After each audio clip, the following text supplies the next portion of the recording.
Hi guys. Hey, fellas. Look at us. Marty just said, I've been crunchy for 20 years. I got it down. No, it's 20 years goes by. I mean, you start realizing the old theory of relativity, right? I mean, 20 years just seems like the other day, right? So, Kenny, I'm wondering, when did you first hear about Newsies as a project? Jeffrey Katzenberg was the president of Disney at the time, who's now over at DreamWorks, a very successful and talented man, and called upon me to join him in what he said it was a venture to reinvent the musical for a new generation. And most of you might not know that Newsies at first was a dramatic film. And he said, why don't we turn this into sort of an American Oliver? And I love the idea. Oliver was a big favorite of mine growing up. I'd actually been in it as a boy. And I loved the Dead End Kids and everything that I read in the pages of Newsies as a dramatic piece. And so Alan Menken and all these wonderful, other folks came along, and we turned Newsies into a musical, and the rest is 20 years of history. And, music videos were very popular, obviously, but music videos are nothing compared to actually shooting a musical film, which is kind of an art that by 1992 had fallen by the wayside. So what was it like for all three of you to actually be here in Burbank, as I recall, right? It was here at the Warner Brothers lot. We worked on a couple of lots. Universal, big part at Universal and Warner Brothers. Yeah, and so what was it like to actually? Well, first of all, Kevin's been in just about every video. I mean, from Michael Jackson to Madonna, every artist that has been, at the top of their game has gone after this guy to be in their video. And I would say, talk a little bit about that. Oh my gosh. I've been in over 50 music videos. Hidden around somewhere in the back, in the shadows.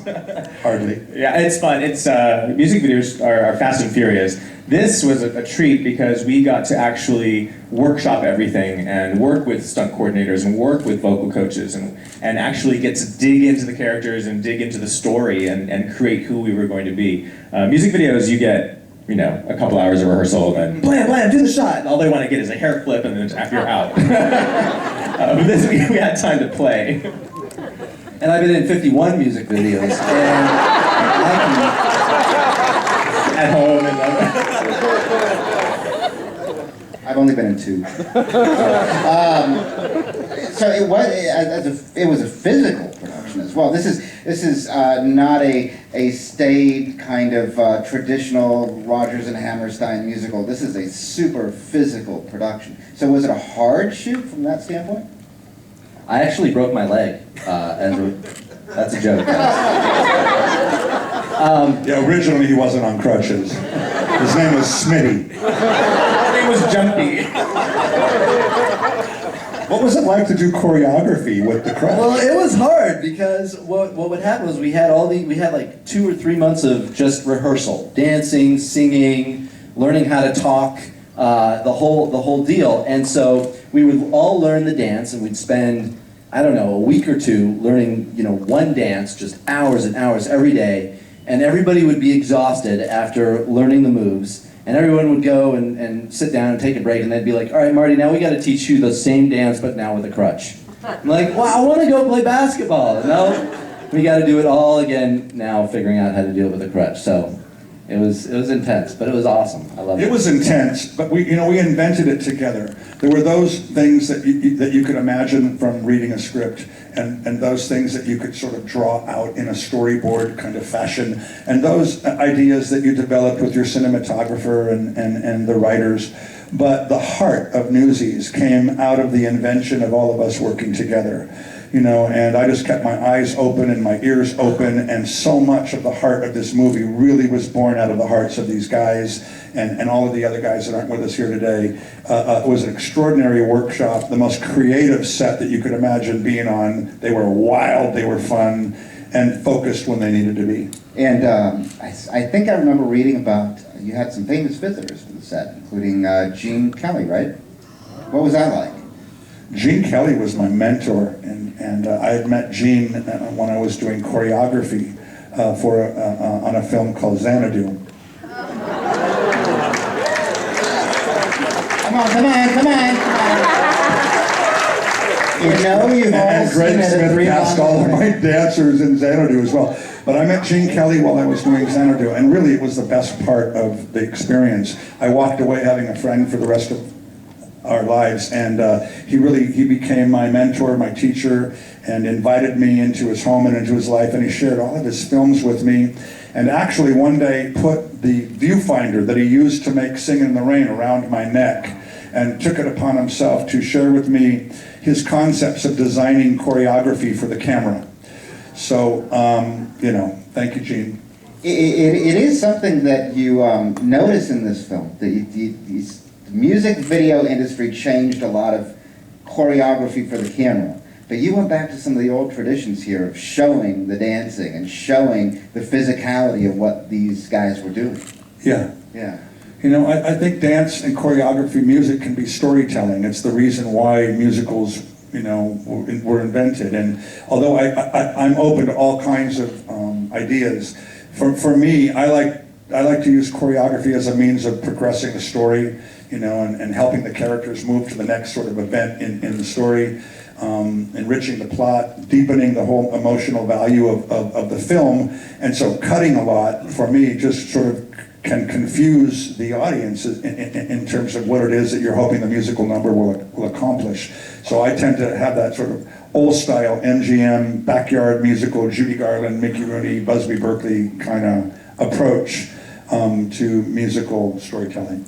I think one thing that I left, certainly after having worked on this film with you, was bringing acting to movement and bringing movement to acting. And there was a lot of rehearsal, a lot of rehearsal to get these steps down and everything. And once we learned the steps, then there was a big focus on, now let go of all your technique, and now your kid's in the street doing this.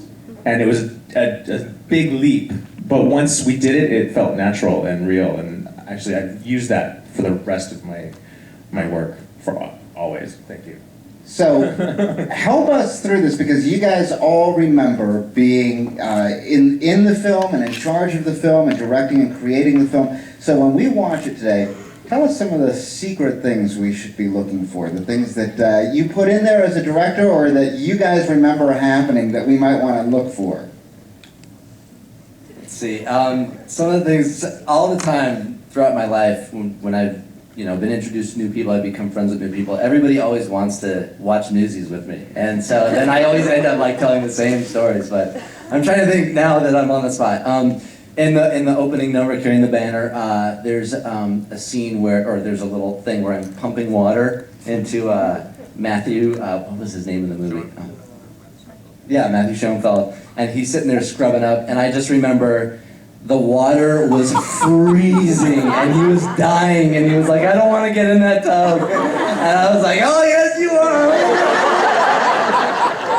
He was miserable, and he had to sit there, all scrubbing up, so I do. I would walk over to him and I'd say, Matthew, we just had a little problem with the camera. We have to do this one more time, and his eyes would just bulge out of his head.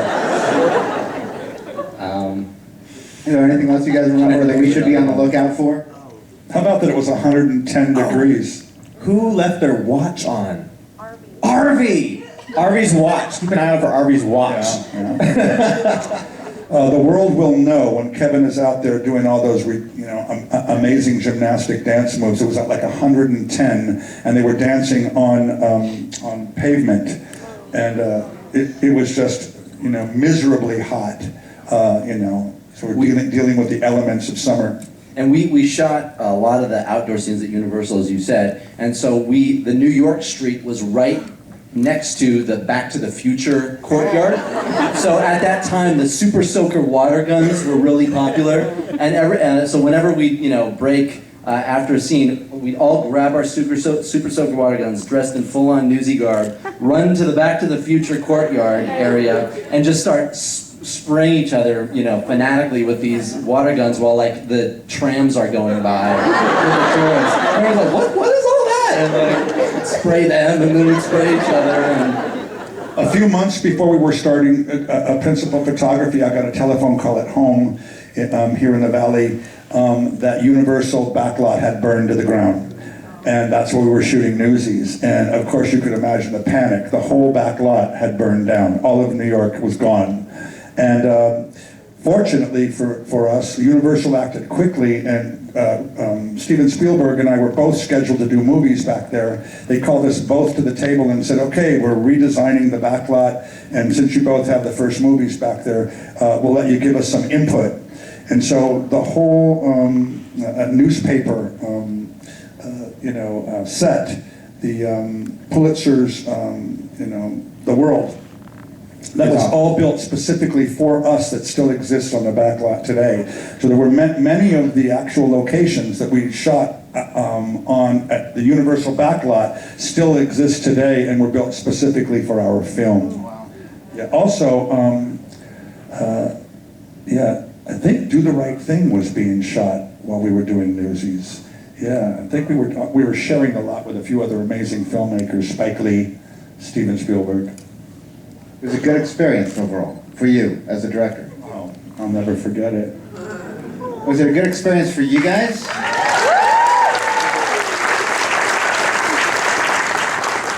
Anybody in the audience have any questions for any of these guys? Yeah, go ahead. Okay, well, my question is for Crunchy. I'm sorry, I don't know your real name. Marty. That's right. If people say Crunchy, I'll say, like, yeah, what do you do? I was just on IMDb the other night and I forgot. No worries. I know that some of the cast of Newsies had done a horror film while shooting the movie, and I've seen that. And I just wanted to know, you're here shooting a big Hollywood movie, so where does the idea come along to film a just as equally good movie with on an amateur scale? That's a good question. We as a cast just got along great. We were all friends. We became friends over the course of the rehearsals and the shoot, and we were just, and Kenny really encouraged us to have fun and be creative and just, do what we wanted to do to bond as a group, because we had to obviously show that on film as well. So there was sort of an older set of the Newsies and the younger set of the Newsies, and it was really spurred by the older gang, like Trey and Mark David and Ivan Dudinsky. And so I think it was almost maybe Michael Gorjan who was really into filmmaking, and it might have even been him who had the idea. So he would bring his camcorder. That was mine. Oh, was it? I brought my camera. They were huge back then. It was like this, like on your shoulder, like gigantic thing. For some reason, I had it. I don't know why. I was just felt like I needed one, and I kept bringing it to set. And I was like, "Can I take that?" Shows how much I know. So that it was really because of Kenny's inspiration that we did feel we could be creative and do new things, and so you guys wrote a script, a horror script, and I actually knew very little about it because I was it was more the older Newsy guys. I'm actually not the best person to talk about. I kept developing.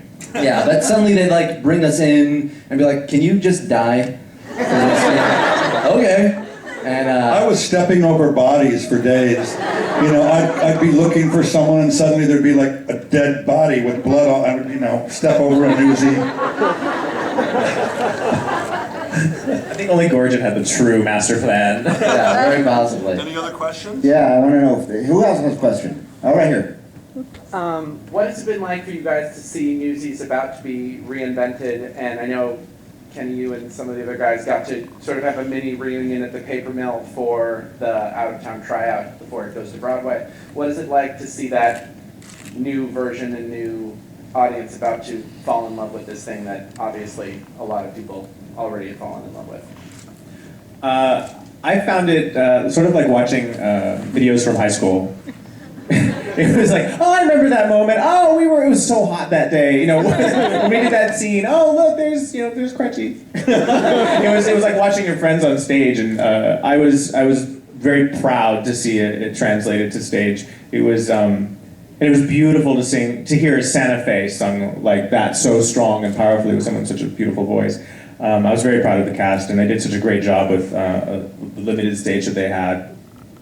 You didn't get to see it, did you? I have not seen it yet. I'm hoping to get out in March. I saw it. I went on Fan Appreciation Day to the Paper Mill out in New Jersey. Was anyone there that's here? Wasn't that a special day? I have to tell you, an extraordinary cast. Jeff Calhoun, who also directed the live version of High School Musical that came out after the films. Really brilliant stage director, Harvey Fierstein, one of my favorite people from the stage, Hairspray, and La Cage aux Folles, an incredible writer. I mean, really an amazing group of people that came together, along with Alan Menken and some of the originals, to realize this. The kid that plays Jack Kelly, Jeremy Jordan, is just a star, is born. This kid is amazing. But the big thing for me was that the movie had to work and to draw the attention of enough people for Disney to want to invest the time and financing into creating a Broadway musical out of the idea. And that I sat there so proud that our history brought us to a place where this film has now captured the imaginations of so many people that it was worthwhile to turn it into a stage piece. So I'm beyond thrilled, proud of everybody who was associated with it, and cannot wait to be at opening night in New York. And if I may add, I would just like to give a shout out to the fans, because I really think it's the fans who made this all happen. You know, Live. Totally. I mean, I think. Thank you. You guys. Anxious fan. I feel like we could stay here all day, but we have a movie to watch. Let's watch a movie. Yeah. Now, Kenny, I know because I was with you 2 years ago, but have you guys seen it with an audience lately? Yeah, we actually just had besides the Playhouse, I pulled together a little mini reunion over downtown where we played a game called Boozies. created by these girls here, where you have different rules. You have a drink every time you hear a word like peeps. So I remember the first half. It's an idea for next screening, Stephen, okay? Think about it. Think about it. Oh my God. Help me thank Marty and Kevin for being here. And help D23 thank Kenny for being here. Enjoy the movie, everybody. Carrying the banner.